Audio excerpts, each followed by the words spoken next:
Labdien, Ventspils! Labdien, Ventspils! Šodien 7. mājas, un jāsaka, ka šodien bija kārtējā Ventspils valsts pilsētas pašvaldības domas sēde, bet ak vai, sēžu vadīšana pilnīgi haltūra. Jā, bija paredzēts, kad sēdes notiks līdz 17:46 minūtēm, notika līdz tikai 5. Un, Zinter. Es gribu tikai teikt to, ja cilvēks var kļūdīties vienreiz, divreiz, bet ne jau 5 reizes pēc kārtas. Ja Vītoliņa kungs nespēja vadīt sēdi, organizēt tādu darbu, lai izskatītu vienas dienas jautājumus, tas ir diezgan nožēlojami.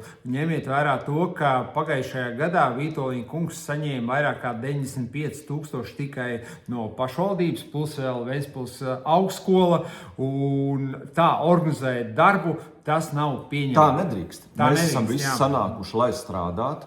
Un, ja vadītājs ir noteicis sēdes laiku, kas ilgāk nekā darba laiks, diemžēl vai nu jāstrādā, tad ir ilgāk, vai nu sēde ir jāsāk ātrāk. Bet lai nu paliek. Tas lai nu paliek, bet neviens uzņēmējs, kas Ventspilnieks, to atļauties, ka pēkšņi pulkstenis parāda 5, visi mēs ceļamies, ejam mājās. Un viss ir šausmīgi neapmierināti, ka mēs uzdodam jautājumus. Jā, tā kā tas bija diezgan pazemojuši, bet ko es gribu teikt? Ventspilī laikam tā ir norma, pat mūsu bijušajā mērs nenodeklarēja 500,000 amatpersonu deklarācijā, un arī viss ir kārtībā. Bet tu malači šodien, ka tu viņam parādīji, lai viņš labo kļūdu. Noteikti ir kaut kāda pārrakstīšanās kļūda. Vai nu arī pa lēto. Tā kā Lemberkungs izlabojot, būs kāds grāmatvedis, un tad ir savilts viss tur šmucē. Labi, tas cits jautājums. Jā, šodien, kā jau teicu, daudz jautājumu. Sākam mēs ar pirmo jautājumu. Tas bija par zvaigznītes vadītājas iecelšanu. Apsveicu, Dacins Simjonovs turpmāk vadīs zvaigznīti. Vēlam veiksmi un izdošanos, un lai būtu prieks gan pašai vadītājai, gan kolektīvai, gan bērniem un bērnu vecākiem. Jā. Lai izdodas. Izturīt.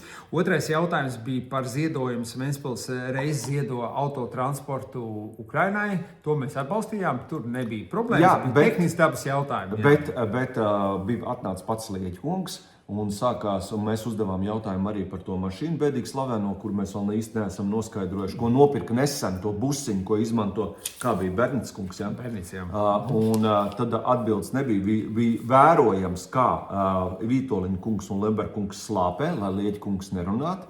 Skaidrs, ka tur atkal nav kaut kas labs. Nedrīkst runāt. Bet, ko es arī pateicu domas-sēdē un vēlos atkārtot, visiem pašvaldības iestāžu un kapitāla sabiedrības vadītājiem sarunāsim tā.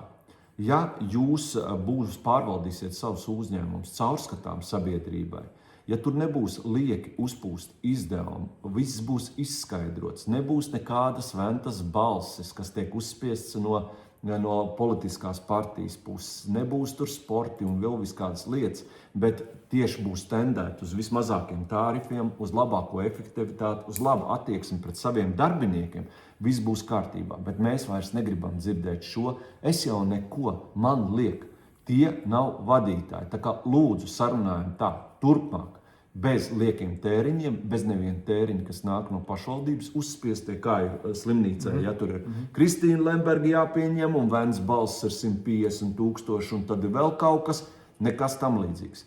Un tad. Viss kārtībā, es tikai arī gribu piekrīt Aivim.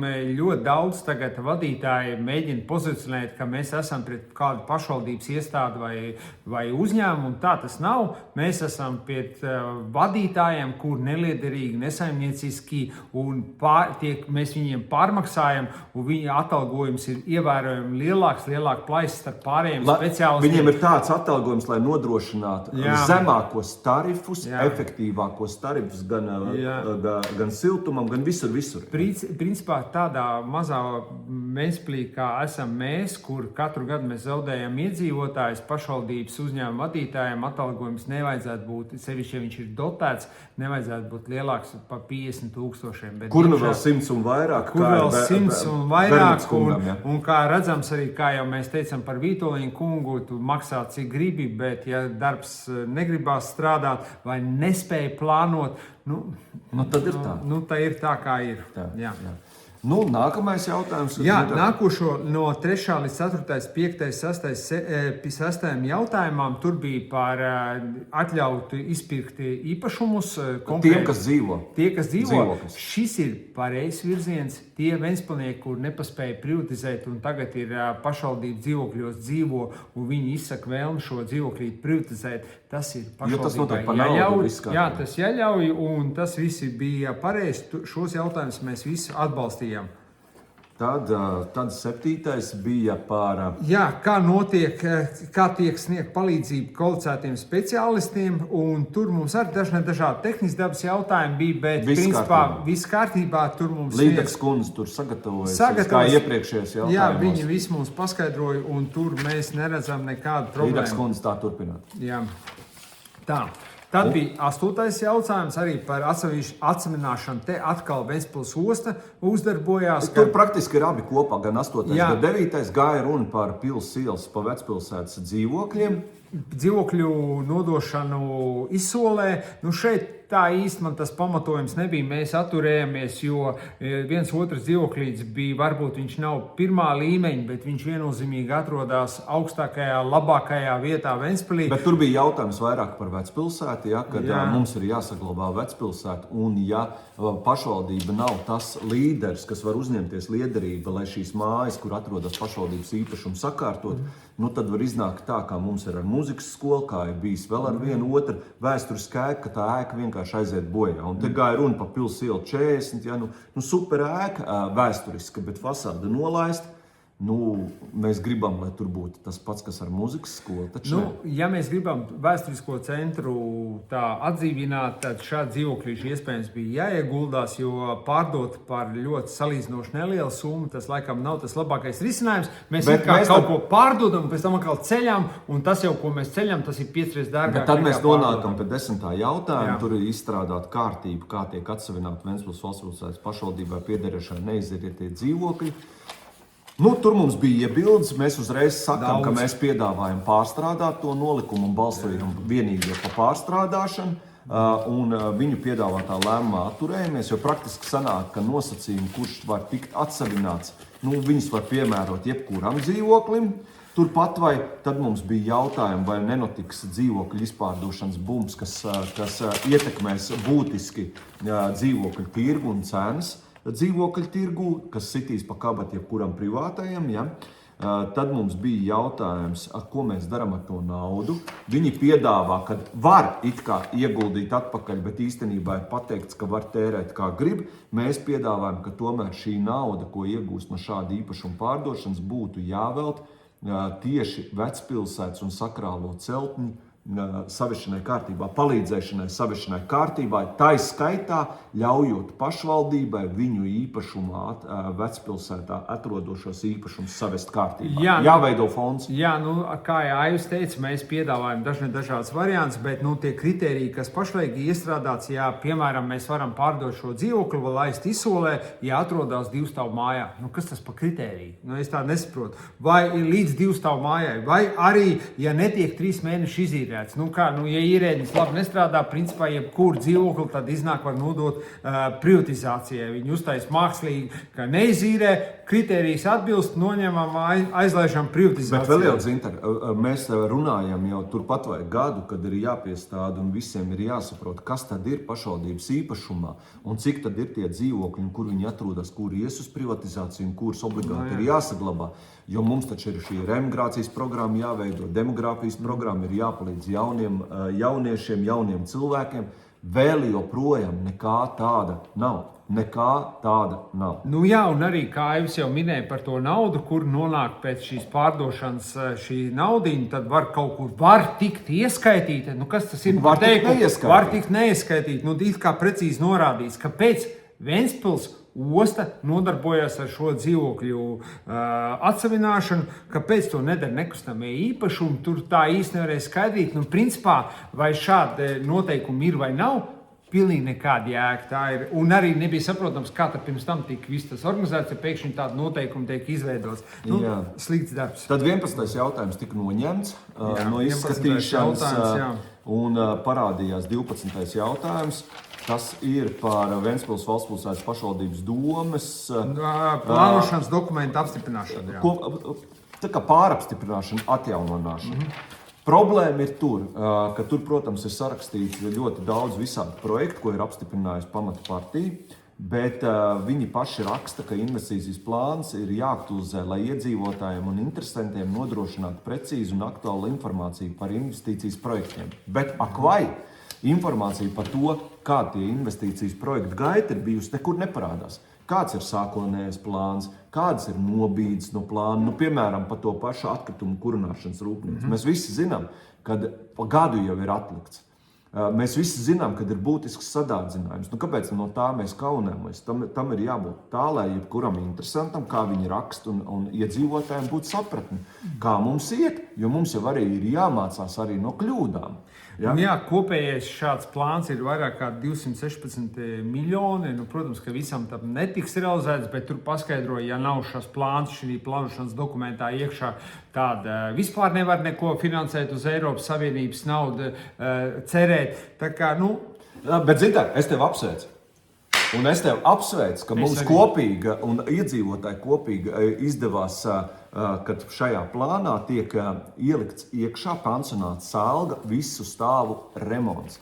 Viņš ir parādījies plānā, un tas arī parāda, ka tikai mums kopīgi rīkojoties un runājot atklāti, mēs varam darīt lielas lietas. Nav vajadzīgi 6 deputāti vai 8, kad arī 2 var kopā ar jums cienītiem. Pie šai lietai ir mazliet nopietnāk pieejas un ir meklēt risinājumu gan ar šiem kukaiņiem, gan ar kā uzlabot šiem veciem cilvēkiem dzīvi šajā pansionātā, un tas ir apsveicami. Bet par Salgu parunāsim citreiz, mums tur ir interesanti vēl fakti. Tad ir 13. 14. jautājums, to var skatīt vienoti par ražošanas ēku izveidi. Pagājušajā sēdē mēs to skatījām. Jā, mēs skatījāmies. Un šeit ir tie paši jautājumi. Šeit atkal mēs ņemam kredītu, mēs atkal sniegsim atbalstu vairāk kā 4 miljoni pa katru rūpnīcu, tātad 10 miljoni no mūsu kopējā budžeta. Radīsies it kā darbvietas 45, 20. 19. gadā atmaksāsies tas vispār 2045.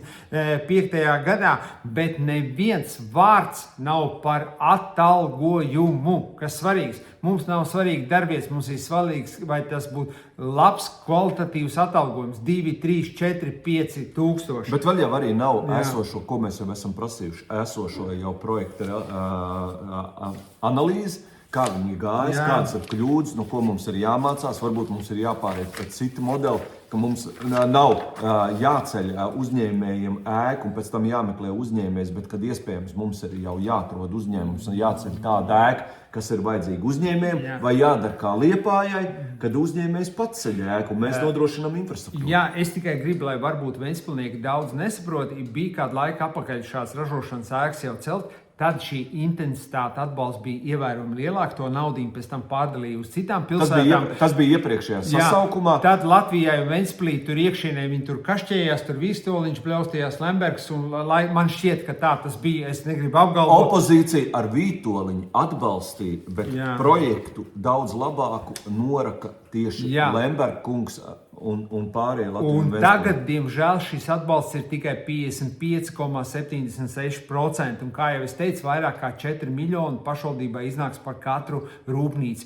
Un mūsu viedoklis, ka jāiet ir solis tālāk, mums nav jāceļ kaut kāds koncertbuņķis un jāmeklē pēc tam uzņēmēji. Mums ir jāatrod uzņēmējs un jāuzceļ tas, kas uzņēmējiem ir vajadzīgs. Uzņēmējs ar savu finansējumu, valsts varbūt ar savu finansējumu, Ventspils ar savu finansējumu un Eiropas Savienību. Un tad tas strādā. Bet pašreiz mēs kaut ko ceļam ar cerību, ka tas kaut kad mums atmaksāsies, ka it kā būs līdz 45 darbvietām, bet tas noteikti ir tā vairāk kā bakstīt mākslinieks. Jā, tur kungi runāja, bet tad, kad pasaka piestādiet dokumentus, tad neviens dokuments nav aplikācijas efekts, nav nomodelēts, esošo projektu vājās vietas, nav apzināts, un mēs turpinām tālāk. Principā ar publisko naudu tiek atbalstīts viens privātais investors, kas iespējams būs, bet nākotnē no šī vajadzētu izvairīties. Bet, lai šīs 45 darbvietas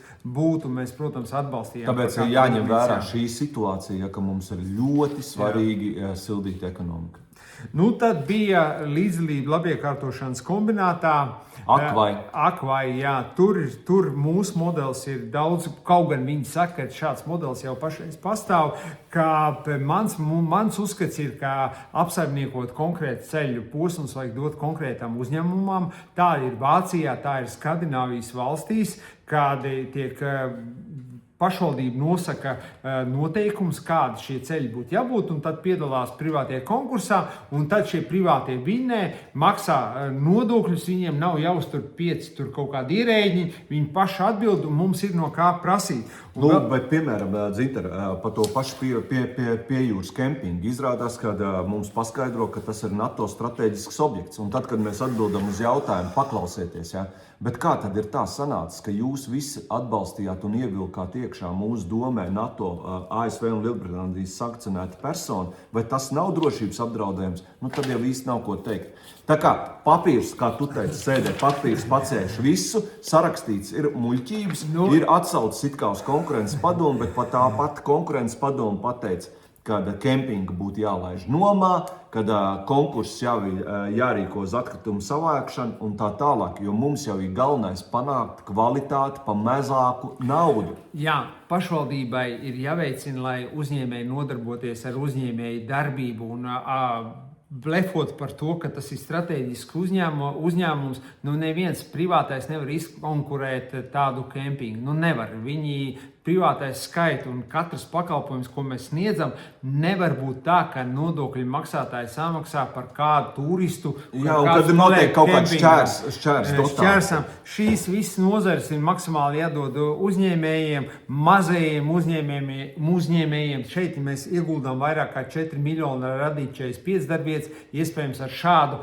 pieeju mēs varētu radīt Ventspilsniekiem daudz vairāk darbvietas, ja uzņēmēji nodarboties ar uzņēmēju darbību. Un pašvaldība nodarboties ar to, lai beidzot sākt vadīt domas sēdes, nevis pārcelt un atlikt. Tas bija vispār man tas kā uzņēmējam. Es citreiz strādāju līdz 11, 12 naktī, kamēr es varu līdz beidzamam klientam. Visiem laika, tagad mums ir jāsāk atkal otrdien. Un plānošana, kāpēc mēs nevarējām sākt šo domas sēdi 10, tik svarīgi jautājumi, un atkal viss tiks sasaukts, un atkal tas nodokļu maksātāji par šo visu teātri maksās. Jā, un tad ir 16. bija par jauniešu īslaicīgu nodarbinātību 2026. gada vasaras brīvlaikā. No tur mēs palielinājām naudu. Mums te mēģina iestāstīt, ka mums ir baigais progress. Sēdē mēs tā kā pierādījās, ja, ka 2023. gadā turpat vai divreiz bija lielāka summa izdalīta un bērnu skaits nodarbināts bija vairāk. Jā, vēl es gribu pateikt, ka šo jautājumu es esmu labi izpētījis. Ir tā, ka vairākus gadus atpakaļ pašvaldība šo līdzfinansējumu samazināja pa 50%. Un pagājušajā gadā, neskatoties uz to, ka Vitoļņa kungs solīja palielināt šo darbvietu skaitu, īstenībā faktiski ir samazinājums. Šogad viņš ir lielāks. Cerams, ka visi bērni... Salīdzinot ar pagājušajā gadā, bet ne jau 2023. Mums tika apgalvots, ka visi bērniņi, kas grib strādāt vasarā, visi var pieteikties, visiem darbs būs, bet tā tas nav. Ir katru gadu pietrūkst. Un šeit pašvaldība viennozīmīgi varēja saglabāt šo 50% atbalstu, nevis 25%, 50% valsts, 25% pašlaik pašvaldība un nodokļus maksā uzņēmējs. Un svarīgākais tad visi Ventspils bērniņi, kas grib strādāt, visiem būtu darbs. Pašreiz uzņēmēji neiet, jo viņiem nav tik izdevīgi. Tāpēc tā sanāk, ka lielākais nodarbinātais ir pašvaldības kapitāla sabiedrības. Bet kas man visvairāk pārsteidz, ka visiem ir vienalga, ka pašvaldības kapitāla sabiedrībās notiek blata blūšana. Ošnieku kungs teica, ka labiekārtošanas kombinātā tas neesot, ticēsim. Tā kā visi var pieteikties, kas nedabūja vēl patreiz to darbu labiekārtošanas kombinātā pa Ošnieku kungu. Bet kopumā, jā, visi atbalstīja, ka tas ir ok, kad arī ar pašvaldību kapitāla sabiedrībām varot sarunāt jau janvārī, ja? Un ka tas ir pieņemams. Jā, likums it kā to pieļauj, bet redziet, kā ir.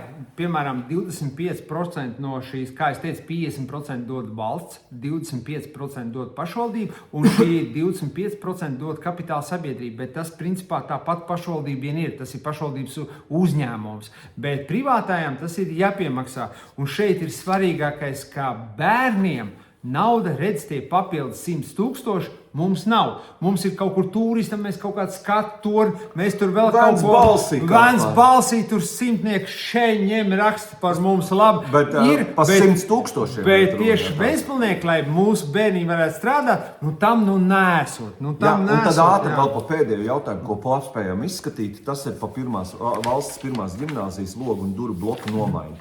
Ir tā, kad ir konstatēts, ka 20 gadu atpakaļ, vairāk kā 20 gadu atpakaļ ir ielikt feika logi, neatbilstoši arhitektoniskām prasībām. Tagad tos lēnām maina, jo viņi ir arī fiziski nolietojušies. 2020. gadā ir nomainīti 19, tagad ir 62 paredzēti, un pēc tam vēl būs paredzēts, bet ko mēs noskaidrojam? Noskaidrojam, ka pluss ir tas, ka tiek mainīts uz vēsturiski pareizākiem. Otrs pluss ir tāds, kad izskatās, ka tie varētu būt ilgtspējīgāki logi, jo ir kvalitatīvāks materiāls, lapego, bet neviens nevarēja pateikt, cik ilgi viņi strādās, ja? Bet mīnus ir šī augstā cena, jo tik tiešām par vienu vienību vairāk kā 6 000, tas ir mega dārgi. Jā, un vēl tas, protams, ir, mēs ņemam kredītu, kopējās izmaksas ir, mēs nomainīsim tikai daļlogus, un es pilnīgi piekrītu, ka logi ir jāmaina, bet kopā mums jāpaņem uz kredītu 355 000 uz 10 gadiem. Bet pats svarīgākais, un Vitoļņš būdams celtnieks, to vispār neviens pirms tam nebija domājis. Pašreizējie logi, viņi ir cauri, viņi ir augsti, viņi nav energoefektīvi, bet viņi gaisa plūsmu un kaut cik normāls gaiss bija telpās.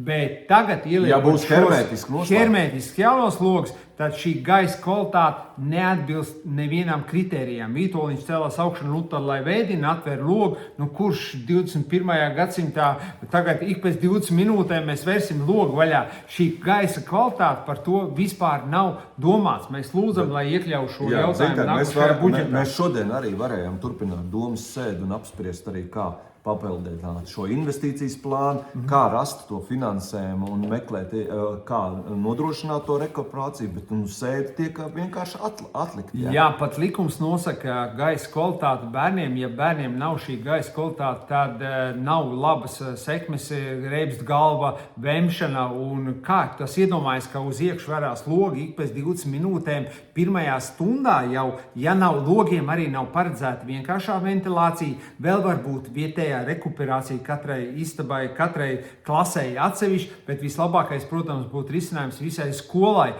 Un tādu jautājumu vispār visi bola acis, ka pirmo reizi dzirdēt, tas ir visiem saprotami arī, kad šeit mēs cēlām šī gaisa apmaiņa, tā ir mājās tāda vispār pieņemta norma jau 20 gadus, un Vitoļņa komentārs man tiešām nošokēja. Jā, bet nobeidzot, jebkurš var apskatīties, kādu logu ir tagad skolā. Pirmā stāva pagalma pusē ir nomainīta uz tādiem, kādi būs visur. Vienkārši jautājums ir skatītājiem, ja? Vai jums arī liekas, ka 6335 eiro par vienu logu ir ok?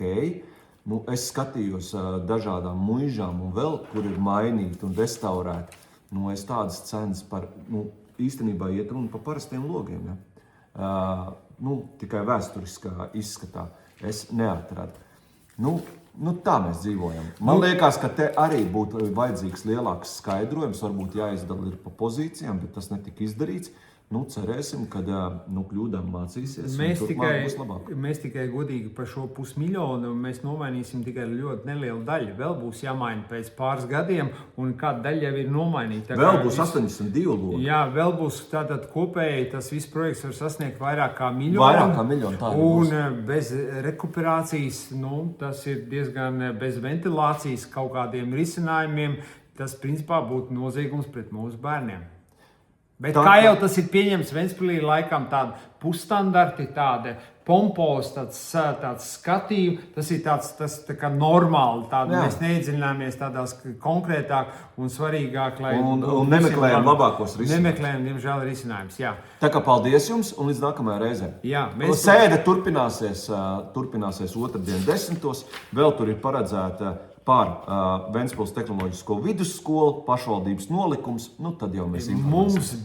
Mēs jau iepriekšējā video runājām, ka mums ir balva Vītoliņkungam. Es viņu atstiepu līdzi uz Ventspils domas sēdi.